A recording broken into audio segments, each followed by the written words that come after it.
has no power in the big blades. It's just pushed forward by a small prop.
Engineering students I have here, so I'm going to start out off with units, work myself into coefficient of drag, coefficient of lift, and then work myself into analyzing a helicopter in a wind tunnel versus a real helicopter. I'll compare the lift and drag forces of the two.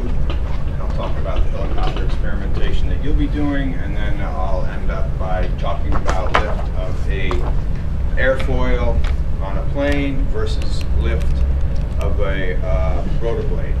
And I'll show you the power required to run a rotor blade on a hub. When you're designing an airplane, helicopter, rotor blade, or whatever with wings, you need to know the operating range or the flight envelope that it's going to be in. Okay. Once you know that, then you can then you calculate your max and min Reynolds number. Then you start picking out airfoils. Okay. If you have a specific cruising speed, then you start hunting down the airfoils that gives you minimum drag. Okay, and whatever kind of lift you need. So.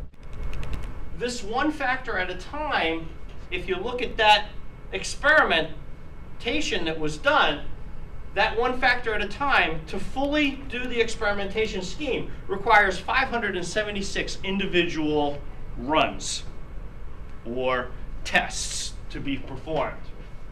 However, if we statistically optimize the experiment, use designed experimentation, we can use as few as 27 runs and get information which is nearly as valuable. Okay? So that's the impetus for designed experimentation, getting the most information out of the least amount of testing.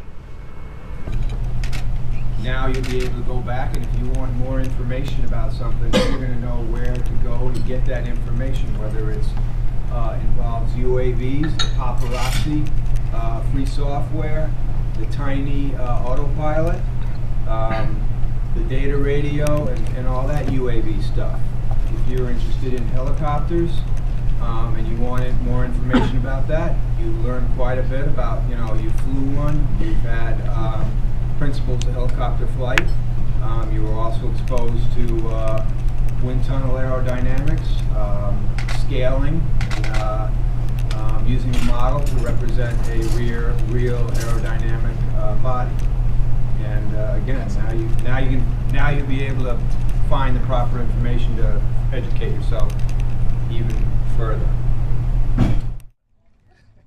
Oh, it's on video. Yeah. Oh, flip the wheel. Yep.